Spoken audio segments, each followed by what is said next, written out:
পুরো 2 মাস টাইম লাগলো সুস্থ হতে, এখনও সুস্থ নই। বাট হ্যাঁ, ফাইনালি এডিট করতে বসেছি। কালী পুজো 2 মাস চলে গেছে। কত ভিডিওস করে রেখেছিলাম পোস্ট করবো বলে, কিন্তু কিচ্ছু করতে পারিনি। পুরোনো ভিডিওগুলো দিয়ে গ্যালারি ক্লিয়ার করলাম। ভিডিওটা ভালো লেগে থাকলে সাবস্ক্রাইব, লাইক আর শেয়ার করে দিও। হ্যালো এভরিওয়ান, হোপ তোমরা ভালো আছো। আমিও মোটামুটি ভালো আছি। আর সবাইকে দীপাবলির অনেক অনেক অনেক অনেক শুভেচ্ছা ও অভিনন্দন। আজ কালী পুজো, সো একটু রেডি হয়নি, বেরোবো। মেয়ের জন্য একটু বাজিও কিনবো, প্লাস ঠাকুরের ওখানে একটু পুজো দিতে যাব। তো পুজোটা দিয়ে আসি। রেডি হয়নি, বাবান ওখানে ঘুমাচ্ছে। নতুন শাড়িটা বার করলাম, দেখি একটু রেডি হয়ে তোমাদের দেখাই কেমন কি সাজলাম। প্লাস দেখো, এখনও সবে পাঠ করা হয়ে গেছে, এখন অ্যারেঞ্জ করে রাখা বাকি আলমারিতে সব। কখন যে হবে কমপ্লিট গড নোস। বলে এই শাড়িটা কিনেছি, আপাতত পুজোয় দেবো। তো এটাও নিয়ে যাবো। আর একটু মিষ্টি আলতা সিঁদুর কিনে দেবো। অবস্থা খুব খারাপ, এখনও গোছানো হয়নি ঘর। মধ্যমণি হয়ে আলমারিটা রয়েছে এখনও, এটাকে সরানোই হয়নি। তো আমার পক্ষে তো সম্ভব না, ও সরিয়ে দেবে বলেছে। ফাইনালি রেডি হয়ে গেছি। এই যে শাড়িও নিয়ে নিয়েছে, ঠাকুরের ওখানে পুজো দিতে যাবো আমি, বাবান আর পুচকু, আমাদের নোহারানি। সো দেখাই তোমাদের কেমন লুকটা হয়েছে, মানে কেমন সেজেছে।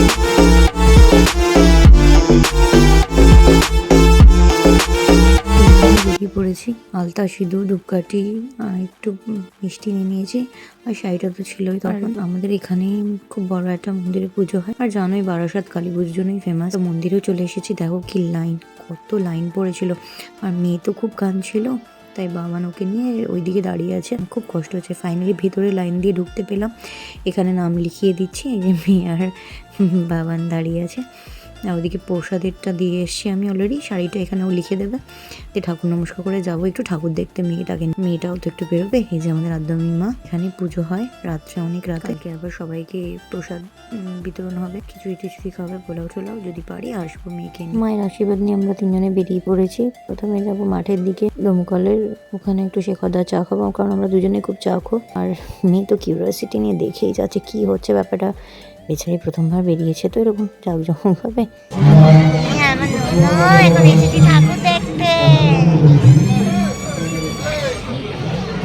চলো এবার প্যান্ডেল দর্শন করতে যাই, তোমাদেরও দেখাই কেমন ছিল। তোমরা ওখানে দেখেই নিয়েছো কি হয়েছে। আমার ভিডিও দেখে আবার পূর্ণ স্মৃতিচারণই করে নাও না হয়।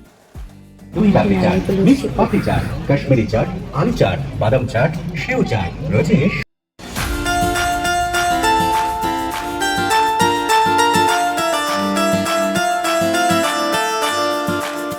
ঠান্ডা লেগে যাবে বলে ওকে বাড়ি রাখতে যাচ্ছি। আবার ড্রেস চেঞ্জ করে একটু বেরোবো আমি আর দেখি, আর করে ঠাকুর দেখে আসবো। তো ড্রেস চেঞ্জ করে বেরিয়ে পড়েছি আমি আরও। এবার একটু যাব হচ্ছে কৃষ্ণনগর রোডের ওই ঠাকুরগুলো দেখতে। ওখান দিয়ে স্টার্ট করবো, শেষ থেকে শুরু করে যতটা হয়। দেখো চারিদিকটা আলোয় ভরে গেছে। মাম্মামের কথা, মানে নোয়ার কথা কি বলবো, বেচারি বাড়িতে এত ডাকাত হয়ে থাকে, বাইরে বেরোলে চুপ করে থাকে। কত কিউরিয়াসিটি না বাচ্চাদেরও, চুপচাপ দেখছিল এদিক ওদিক তাকিয়ে কোনটা কি কোনটা না। ওকে রেখেও আসতে খুব খারাপ লাগছে, মানে কি করবো, ঠান্ডা লেগে যাবে। ইউরো ঠান্ডা যদি লেগে যায়। সো নেক্সট প্যান্ডেলের লাইনে দাঁড়িয়ে পড়েছি আমি আর বাবান। প্রচণ্ড ভিড়। বাহ দেখো এই প্যান্ডেলটা খুব সুন্দর। আগের বারে এই প্যান্ডেলটা বেশি ভালো হয়েছিল।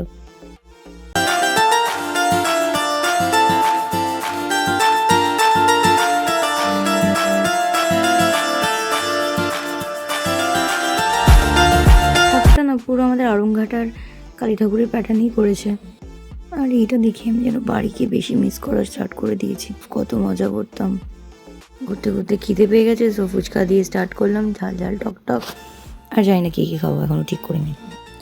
মেলায় এসছি, ঘুগনি খাবো না এটা হতেই পারে না। ঘুগনি হচ্ছে আমার ফেভারিট জিনিস মেলা। সো এখানে আমি ঘুগনি নিয়ে নিয়েছি। আর বন্ধ থেকেই তোমার অর্ধেক পেট ভরে গেল, পুরো ঘ্রাণহীন অর্ধভোজনম। তো রাস্তার এই পাশে চলে এসেছি তোমাদের লাইট শোটা দেখাবো বলে। দারুণ করেছে এখানে লাইটের শোটা, প্রত্যেক বছরই করে ওরা। বাবান গেছে একটু এক প্লেট চাউমিন অর্ডার করতে, আমরা দুজনে ডিনার করেই বাড়ি ফিরবো। মেয়ে মনে হয় কান্নাকাটি করছে। সো আমরা এখন বাড়ির উদ্দেশ্যে বেরিয়ে পড়েছি। ভিডিও ভালো লেগে থাকলে দাদা please do like, share and subscribe.